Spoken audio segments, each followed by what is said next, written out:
মেসেজে গালি দিলে 2 বছর কারাদণ্ড এবং 1.5 কোটি টাকা জরিমানা।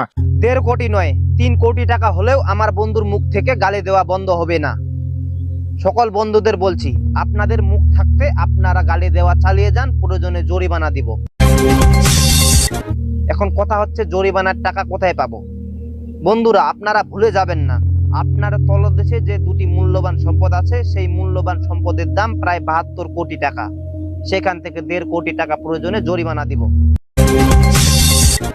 অন্যদিকে এই খবর শোনার পর থেকে আমি নিজেকে ধন্য বলে মনে করছি। যদিও মেসেঞ্জারে গালি দেওয়ার পর আমি ধরা পড়ি, তাহলে আমাকে 1.5 কোটি টাকা জরিমানা দিতে হবে এবং সেই জরিমানা দিতে হলে আমাকে আমার তলদেশে থাকা দুটি 72 কোটি টাকা দামের জিনিস বিক্রি করতে হচ্ছে এবং সেই 72 কোটি টাকা থেকে আমি যদি 1.5 কোটি টাকা জরিমানা দিই, আমি পর থেকে এখান থেকে 70.5 কোটি টাকার মালিক হব।